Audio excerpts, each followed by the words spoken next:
Thank you. May it please the court. My name is Tom Saunders, and I represent Mr. Wesley Graham. The facts of the case are obviously not in dispute. We have a 19-year marriage, one child, approximately age 15 at the time of the divorce. Mr. Graham was the only one gainfully employed during the marriage for the large portion of the marriage, made approximately $200,000 at the time of the marriage, both with salary and predictable bonuses. Within the few years prior to the end of the marriage, Mrs. Graham, due to the loss of her parents in a pretty tragic accident, received a substantial windfall of cash. At the time of the trial... I don't know if that's a windfall. Sir, I don't mean I don't think that's a windfall by any stretch of the imagination. I'm sure if she was sitting here today, she'd probably want her parents and her sister and the nephew back. So characterizing this as a windfall, I think, is a misnomer. We mean that only... she didn't even benefit, really. We have the loss of, some relatives. So we all agree this is non-marital. It is indeed non-marital. Our use of the adjective is relative to the money, not obviously the loss of parents. I understand. Well, unfortunately, your choice of words caught all of us because a windfall presumes that you've got money, you gave up nothing, and obviously she gave up far more than what she got. My sincere apologies to the court and to Mrs. Graham. We referenced merely the finances, not by any means the loss of parents. I've never seen a case yet where an award by a jury equaled the loss suffered by the survivor. Nonetheless, as a result of that cash, Ms. Graham was in a position that we believe mandated that the trial court consider what we've phrased as the prudent investment of capital. There's no question that we stipulated that available cash to Mrs. Graham would generate 3%. That was our accountant accepted by opposing party at that rate of return. It was also undisputed that Ms. Graham at the time was going to receive her marital residence with a $300,000 first and second mortgage, which was costing 5%. We requested that the court impute a reasonably prudent investment strategy which would allow Mrs. Graham to remove from her cash supply the $300,000, thereby giving us a 2% spread, eliminating a 5% liability in exchange for a 3% return. Yeah, but isn't it true that your suggestion for the court to do that would require the wife to deplete her principal somewhere to the tune of $299,000, correct? I would disagree with that. This is not still the principal. It is she is not paying investment income to pay off the mortgage, correct? I'm sorry, she is using investment income to pay off the mortgage. How so? She has the cash sitting in an investment account bringing 3% rate of return. Yeah, but what I'm saying is, it's not stopped. In order for her to pay off the mortgage at $299,000, she would have to invade the principal. She doesn't have $299,000 a month in investment income. No question she doesn't have that, and I don't want to split hairs with you, but I think there's a distinction. In the Rosecan and the Needleman case, there was an actual invasion and use of the principal. We're not invading or depleting a principal. We are changing only the character of that asset. Well, but the problem, she's not losing. The problem in Rosecan was the court kept changing the value of the assets. The trial court and did. And also, what the holding in Rosecan was that the court could award a reasonable rate of return.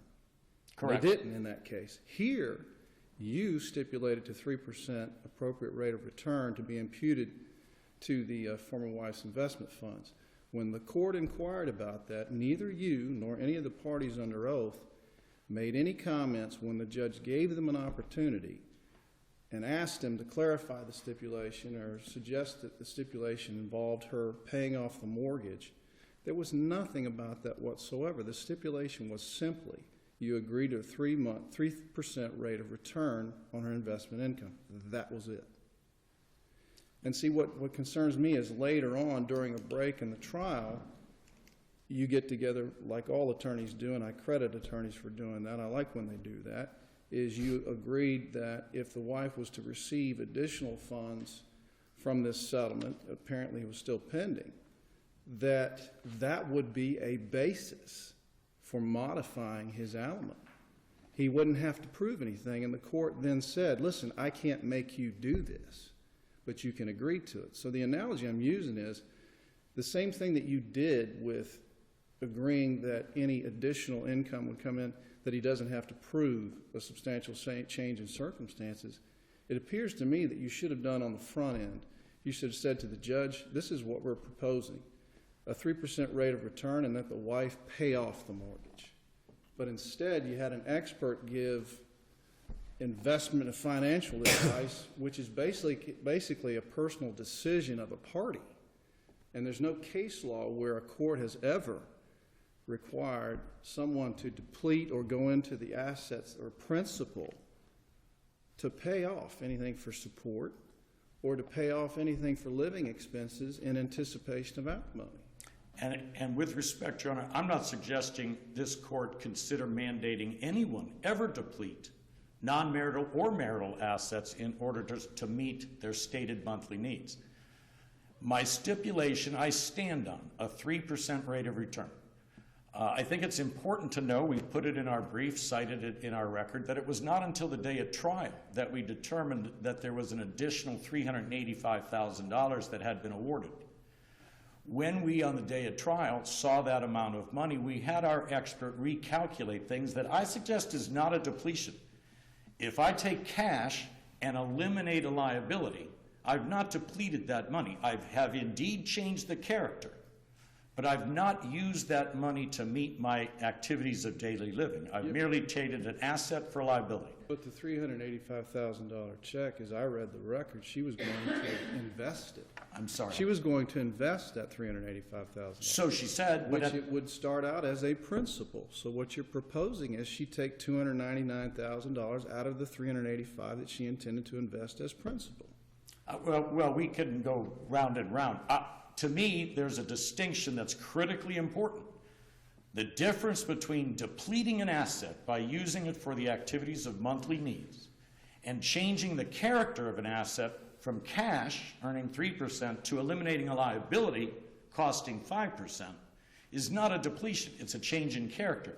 And I would suggest it's an investment decision. It is, It and might all be I'm a asking. investment decision, but it's a private decision for that person to make. There's no question about that, and I did not advocate that the judge or you mandate that she do that. Well, I've read his order, and it appears that he did consider your suggestion. He Now, said, he ruled against you, but it appears in this paragraph, it's not paginated here, but he did consider your suggestion. He even thought it might be practical. but he found that there was no authority in him to consider it. Well, but the stipulation did not include the wife's agreement to pay the mortgage, so it appears to be beyond the stipulation. Judge, if that is your determination that it's beyond the stipulation, my argument clearly fails. I do not believe... Where in the stipulation does it indicate that there was an intention that she was going to pay off the mortgage?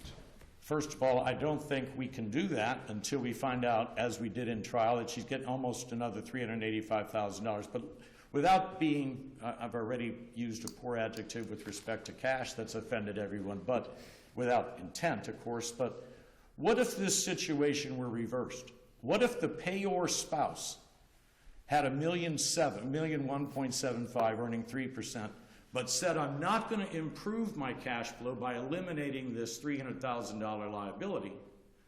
We request only that the trial court consider it. Now, if Your Honor believes the trial court did, we have a difference of opinion on that record. But if he considered it, that's all I'm asking that he be mandated to do. I don't believe this record demonstrates anything other than he found the suggestion practical, but did not believe he had authority to consider it. Well, but none of the I parties testified that while this mortgage was pending during their marriage, that they ever had any type of habit or routine or part of their lifestyle was to pay off the principal of this mortgage. They did testify that they were debt adverse, paid off credit cards every day, and the only thing your client testified to is if we got a windfall, we would pay off the house. But there was no testimony. Now, their lifestyle is significant, is it not, in terms of paying alimony? There was no testimony that either one of them made any efforts to pay off the principal of the mortgage during the marriage. The testimony was that they transferred every debt that they had to a credit card monthly and paid it off, and that they were debt adverse and believed that they should eliminate debt, both secured and unsecured, per the wife, secured and unsecured, and that was their lifestyle, and they saw no need to change it. Well, but you're asking the wife to do post-divorce what they were never doing during the marriage, is pay off this mortgage. I dispute that. The wife said their lifestyle had been to pay off secured and unsecured debt, both. Here's the problem I have, though. Yes, sir. This money that she has was to compensate her for a terrible and significant loss of her family. It is not the typical situation where she comes unexpectedly into money for which she's given up nothing. So the expectation that you have is that she would take this money that was intended to compensate her for a loss and now somehow adjust it to her post-marital situation, and it somehow would diminish what she would otherwise be entitled to had this money not been there, correct? And the difficulty I have with that is that money was not given to her to pay off mortgages or to ameliorate alimony. It was given to her to compensate for the loss of her entire family. That's totally separate and apart from any of this, and I don't see in any way it should factor in to what the trial court did in determining how this marriage is wound up, what alimony is paid, and that sort of thing. The two are apples and oranges. They have nothing to do with each other. The source of income is different. There's certainly no question about that. It's not earned income. It was done to give the compensation allowed under the state. But see, it wasn't intended to benefit the husband. This money that she was given for the loss of her family was not intended to benefit the husband. The court that awarded that loss to her assessed her loss and said, you know, we can never make you whole. This is the best we can do. Mm-hmm. What you're asking us to do is to take the money that was given to her and benefit the husband. That's what you're asking. That's the effect of it. But well, that's why the trial court didn't do it, because that would be highly inappropriate. Again, Your Honor, if you believe the trial court considered it, then since all I'm asking is that the trial court be required to consider it, if your view is that he did, then I've wasted everyone's time. I don't believe he did, and I believe his order reflects that he thought it practical but didn't know he had the authority. It's a little different understanding of that particular piece that may help you out or may not. I don't know. If I understood, as I read it, what I thought you were saying is that had this couple stayed married, given the way they ran their household over the years, you're theorizing that when this large settlement came, they very well may have taken a portion of it and paid their mortgage off. Is that basically what you're arguing? Yes, sir. I never had that in this family's history, so we can't prove it exactly by a historical fact. Instead, we had the wife testify that they did that both secured and unsecured. And since we have to match the prior lifestyle, the changing of the character of the asset, irrespective of the source of the money, is consistent with their lifestyle. I concede that if the panel believes the judge factored that in, then I should be rejected on that point. My whole appeal is based on the fact that he should consider it, whatever his decision is. I by no means advocate that you tell the judge how he should do that, but I don't think the record reflects that he did it. We have raised two other points, one being the school. We do not believe the record reflects that there was ever an agreement that this young man remain in this school. We certainly concede that there is the capital to put him in the program. We certainly concede that the husband said it had turned out to be in his best interest. But the record, we believe, showed that the young man was placed in the last year of middle school by an agreement of the parties to then go to his first year of high school at George Jenkins, the area that they had moved to. Unfortunately, the divorce happened in between, and the wife unilaterally kept the young man in private school. We don't think the trial court's order addresses at all that middle criteria of whether there was an agreement to keep him in private school for high school. What's confusing a little bit is the record in this case. When the husband was asked these questions, I think the young boy was already in his freshman year in high school. Correct. And he equivocated on understanding that it probably wasn't a good idea to yank him now out of the school he was in and to put him somewhere else. So I agree it seemed to me it's almost like he backed off on this argument. It seems to me that what he did, I don't disagree with you, and I was present at the trial. The flavor of the trial testimony at that point was exactly as you see from the cold record. He was placed, I think, in an untenable position on the narrow question asked where you're citing to his equivocation. And that is, do you think it's in his best interest? And his statement was, well, he's been in this private school now for a year and a half. Is it in his best interest? And he then equivocated. But that's only one of the three things we look at. He was unequivocal, and I don't believe it's disputed on the record, that there was never an agreement to place him in private high school. In fact, the agreement was to the contrary. And he testified that the wife gave him a unilateral fait accompli.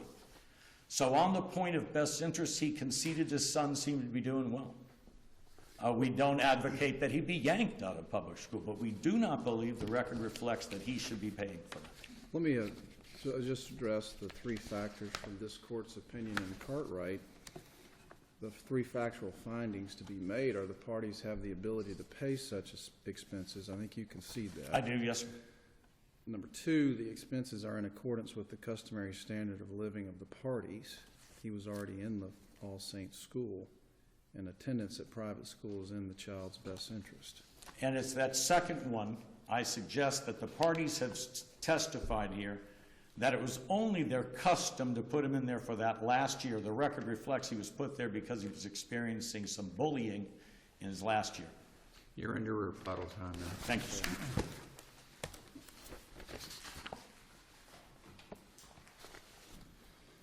May it please the court, my name is Jean Henney, and I represent Mrs. Graham in this appeal.